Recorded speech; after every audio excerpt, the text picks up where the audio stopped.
জলসত্র। বিভূতিভূষণ বন্দ্যোপাধ্যায়। বৃদ্ধ মাধব শিরোমণি মশাই শিষ্য বাড়ি যাচ্ছিলেন।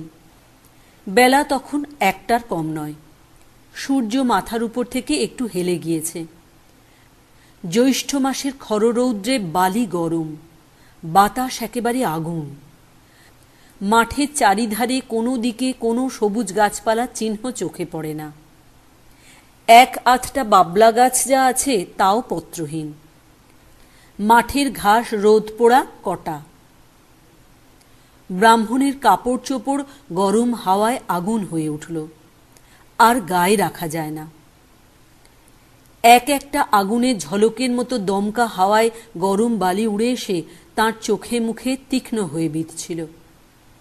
জ্যৈষ্ঠ মাসে দুপুরবেলা এ মাঠ পার হতে যাওয়া যে ইচ্ছে করে প্রাণ দিতে যাওয়ার সামিল, এ কথা নবাবগঞ্জের বাজারে তাঁকে অনেকে বলেছিল। তবুও যে তিনি কারুর কথা না শুনে জোর করেই বেরুলেন, সে কেবল বোধহয় কপালে দুঃখ ছিল বলেই। পশ্চিম দিকে অনেক দূরে একটা উলু খড়ের ক্ষেত গরম বাতাসে মাথা দোলাচ্ছিল। যেদিকে চোখ যায় সেদিকেই কেবল চকচকে খরবালির সমুদ্র। ব্রাহ্মণের ভয়ানক তৃষ্ণা পেল। গরম বাতাসে শরীরের সব জল যেন শুকিয়ে গেল। জিভ জড়িয়ে আসতে লাগল।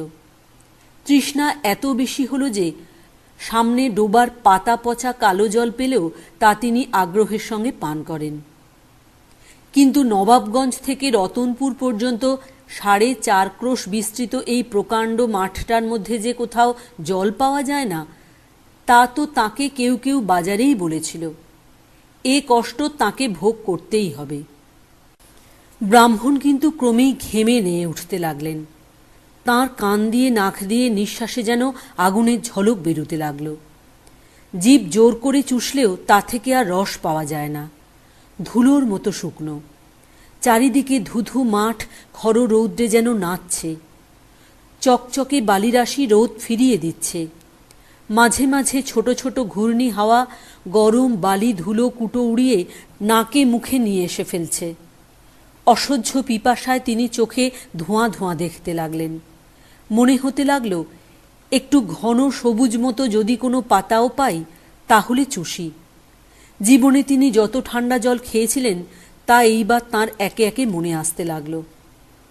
তাঁর বাড়ির পুকুরের জল কত ঠান্ডা, পাহাড়পুরের কাছারির ইঁদারার জল সে তো একেবারে বরফ।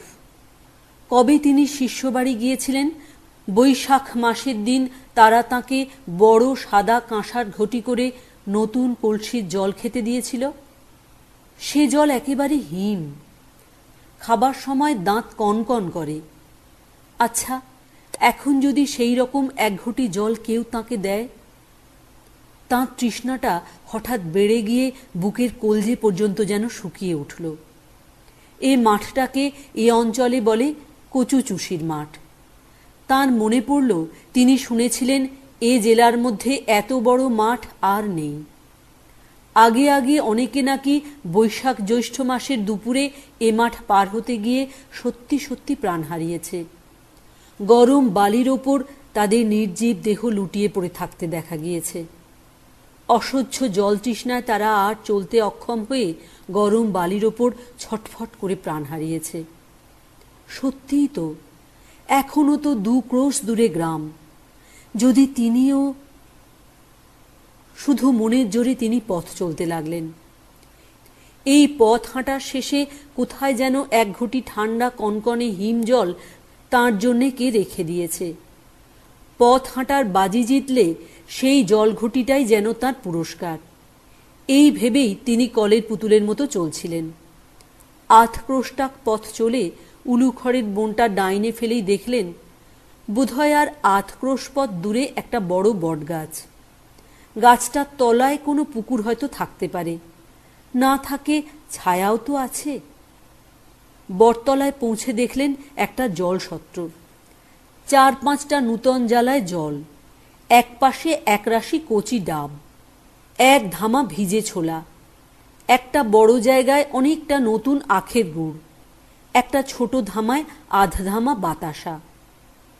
বাঁশের চেরা একটা খোলকাতার দড়ি দিয়ে আর একটা বাঁশের খুঁটির গায়ে বাঁধা।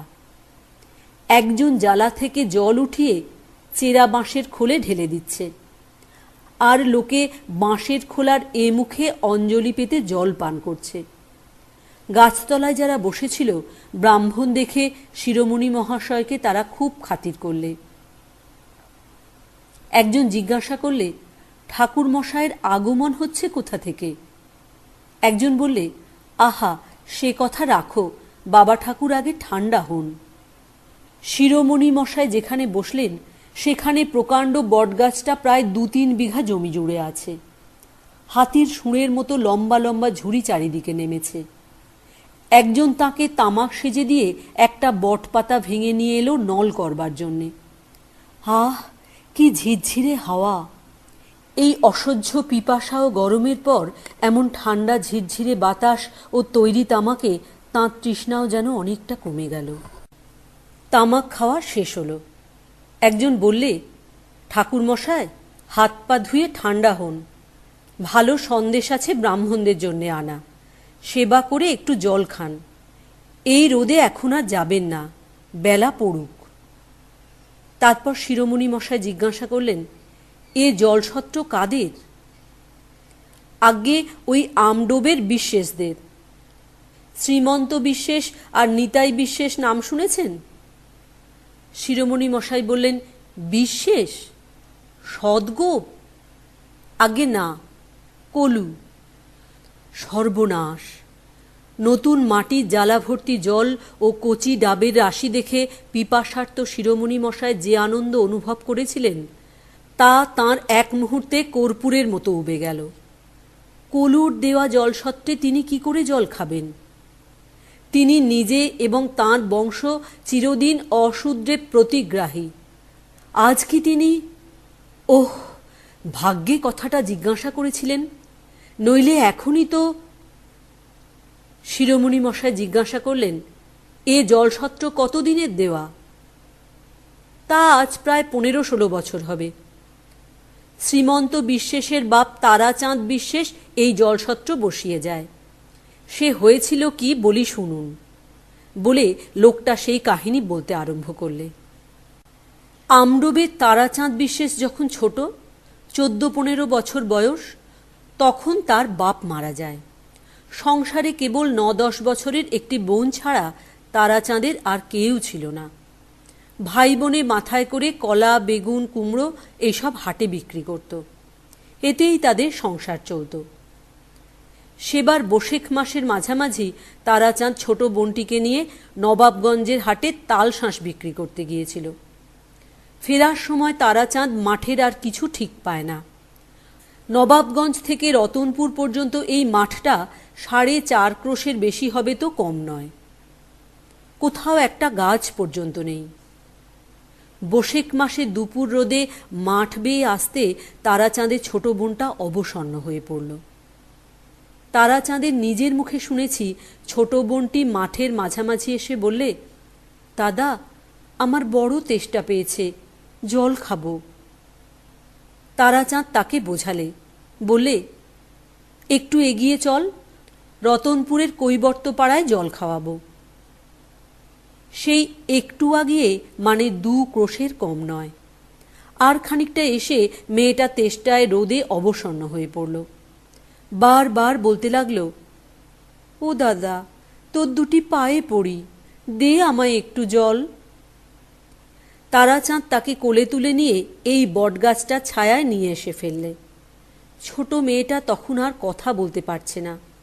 তারাচাঁদ তার অবস্থা দেখে তাকে নামিয়ে রেখে ছুটে জলের সন্ধানে গেল। এখান থেকে 8 ক্রোশ তফাতে রতনপুরের কৈবর্তপাড়া থেকে 1 ঘটি জল চেয়ে এনে দেখে তার ছোট বোনটা গাছের তলায় মরে পড়ে আছে। তার মুখে একটা কচুর ডগা। এই বটগাছটা তখন ছোট ছিল, ওরই তলায় অনেক কচু বন ছিল। তেষ্টার যন্ত্রণায় মেয়েটা সেই বুনো কচুর ডগা মুখে করে তার রস চুষেছিল। সেই থেকে এই মাঠটার নাম হলো কচু চুষির মাঠ। তারাচাঁদ বিশ্বাস ব্যবসা করে বড়লোক হয়েছিল।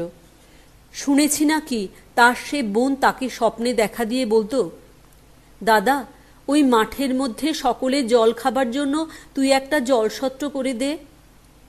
তাই তারাচাঁদ বিশ্বাস এখানে এই বটগাছ পিতিষ্ঠে করে জলসত্র বসিয়ে গেছে। সে আজ 15-16 কি 20 বছরের কথা হবে। ঠাকুরমশাই, কচুচুষির মাঠের এ জলসত্র এদিকে সকলেই জানে।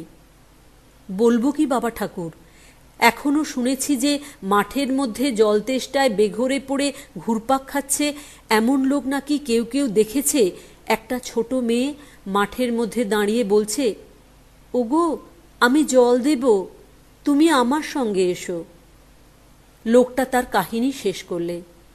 তারপর বললে, সত্যি মিথ্যে জানি নে ঠাকুরমশায়, লোকে বলে তাই শুনি। বৈশাখ মাসের দিন ব্রাহ্মণের কাছে মিথ্যে বলে কি শেষকালে। লোকটা 2 হাতে নিজের কান মলে কপালে 2 হাত ঠেকিয়ে এক প্রণাম করলে। বেলা পড়ে এলো।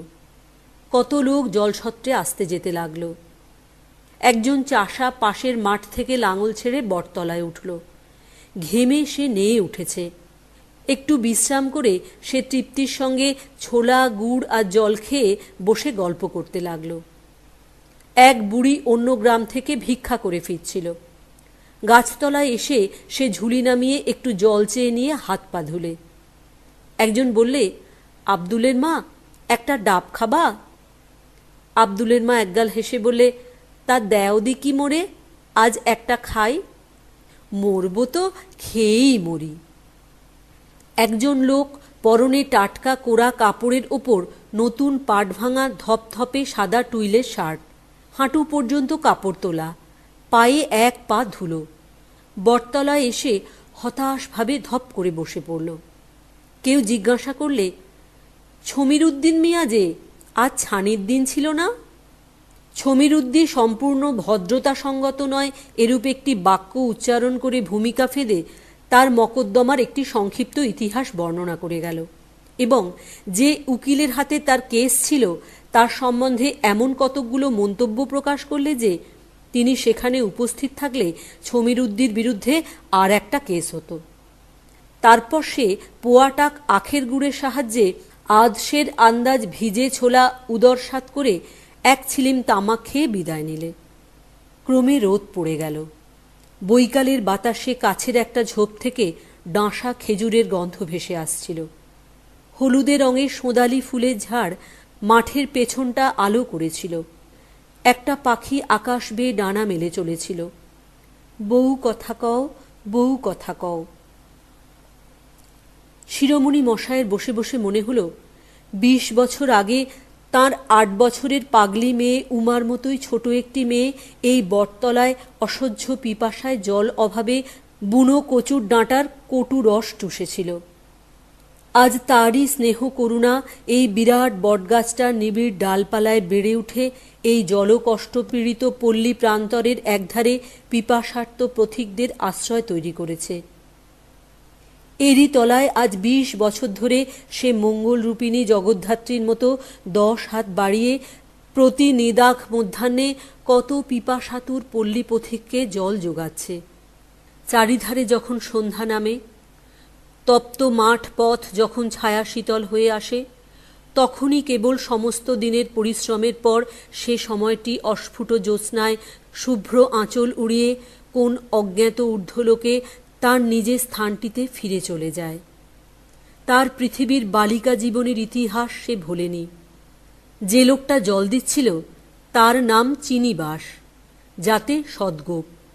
শিরোমণি মশায় তাকে বললেন, ওহে বাপু, তোমার ওই বড় ঘটিটা বেশ করে মেজে 1 ঘটি জল আমায় দাও। আর ব্রাহ্মণের জন্য আনা সন্দেশ আছে বললে না?